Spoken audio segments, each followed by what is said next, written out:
Ay. Okay, too much. I'm hot. I need to get ready, John. The stranger was not old. It's the Witcher reaction time. Yeah.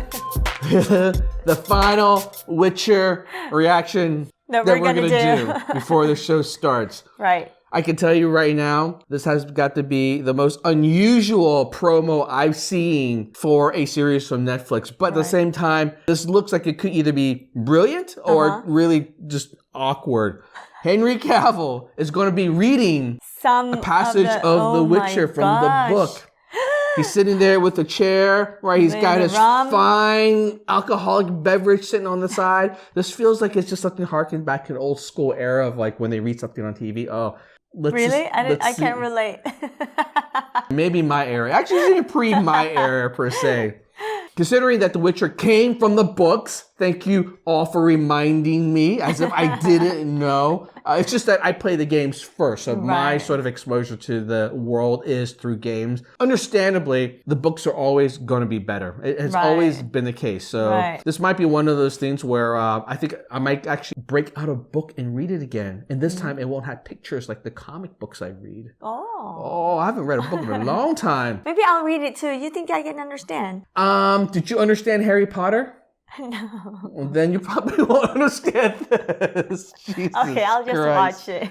I'll wait. I'll just watch. Oh my God. You know, Harry Potter is written for kids. Hey, my English is a lot better now. Maybe I'll try it again. Yes, baby. Actually, your English is a lot better. That has improved quite a bit.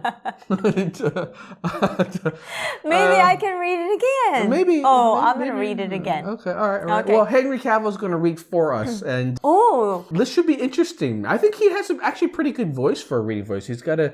Of course. What? What are you talking about? He's Superman. Okay, look, I'm just going to tell you straight up right now. I didn't think he was that great of a Superman.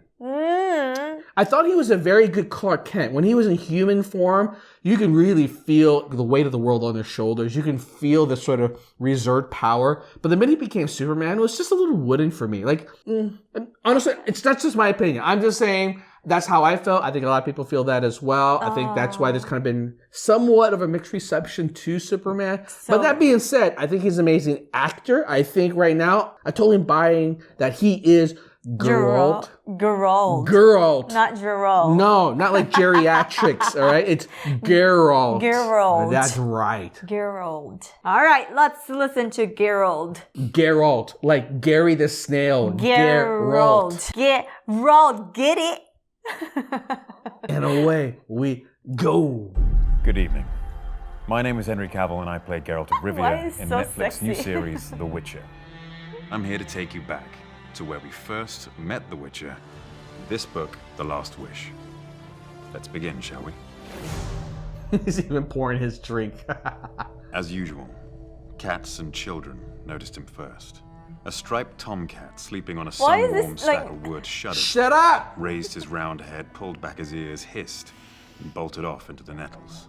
3-year-old Dragomir, Fisherman Trigla's son, who was sitting on the hut's threshold, doing his best to make dirtier an already dirty shirt, started to scream as he fixed his tearful eyes on the passing rider. The Witcher rode slowly, without trying to overtake the hay cart obstructing the road. A laden donkey trotted behind him, stretching its neck and constantly pulling the cord tied to the Witcher's pommel tight. In addition to the usual bags, the long-eared animal was lugging a large shape, wrapped in a saddlecloth on its back.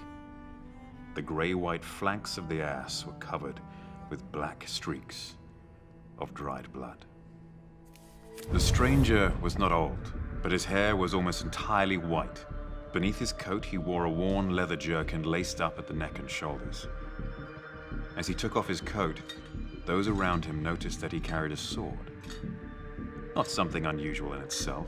Nearly every man in Wizim carried a weapon, but no one carried a sword strapped to his back as if it were a bow or a quiver. The stranger did not sit at the table with the few other guests. He remained standing at the counter, piercing the innkeeper with his gaze. He drew from the tankard. "We'll give you a hand," the pockmarked man hissed. He knocked the tankard from the stranger's hand and simultaneously grabbed him by the shoulder, dug his fingers into the leather strap which ran diagonally across the outrider's chest. one of the men behind him raised a fist to strike. The outsider curled up on the spot, throwing the pockmarked man off balance. The sword hissed in its sheath and glistened briefly in the dim light. The place seethed. There was a scream, and one of the few remaining customers tumbled towards the exit. A chair fell with a crash, and earthenware smacked horribly against the floor. The innkeeper, his lips trembling, looked at the horribly slashed face of the pocked man, who, clinging with his fingers to the edge of the counter, was slowly sinking from sight. The other two were lying on the floor, one motionless, the other writhing and convulsing in a dark, spreading puddle. A woman's hysterical scream vibrated in the air, piercing the ears as the innkeeper shuddered, caught his breath, and vomited. The stranger retreated toward the wall, tense and alert. He held the sword in both hands, sweeping the blade through the air. No one moved. Terror, like cold mud, was clear on their faces, paralyzing limbs and blocking throats. 3 guards rushed into the tavern with thuds and clangs. They must have been close by.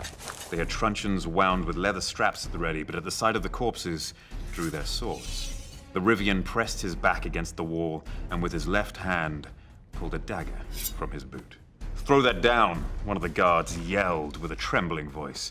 "Throw that down, you thug, you're coming with us." A second guard kicked aside the table between himself and the Rivian. "Go get the men, Tresca," he shouted to the third guard, who had stayed closer to the door. "No need," said the stranger, lowering his sword.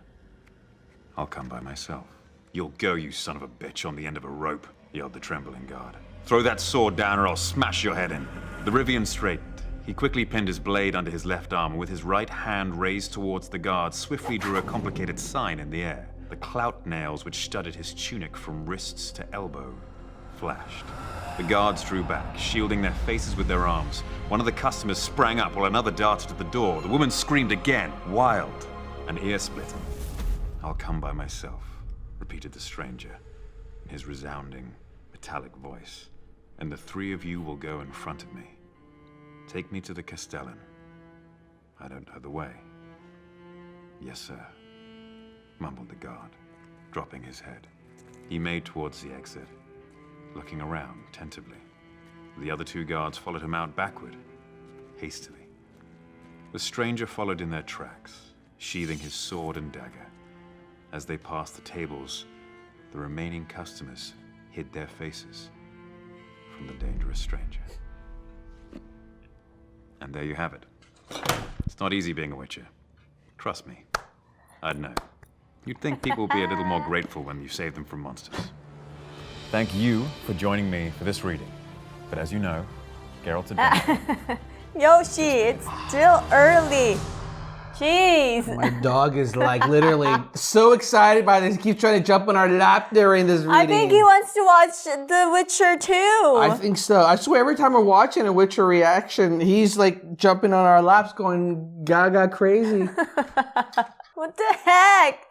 Oh my God, baby. Very hot tamale. I will say this, all right? Okay. I'm not gay, but I would go gay for him. He is really just quite stunning. Yes. He's a stunning human specimen. I mean, really, I can admit that. I think actually every guy can sit here and go like, wow. I mean, look at the chiseled cheeks there, the piercing eyes, the way he articulates his little bit of an accent. Oh my God, when he reads, he has a somber intellectual quality to it. Like, I would listen to a whole audiobook of The Witcher if he did it. Rather than have to go read the books, I would listen to him and do it. You add in those special effects of the sound and the visual. Oh my goodness, this is probably the most exciting reading I've ever sat through. You can just visualize the world come together. Like, they didn't have to show the footage from the show. You could quite literally piece it together. Picture just based it, off imagine of, it. Yeah. Gosh, but it was really hard for me to focus to the reading. When the moment he looks at the camera, oh boy.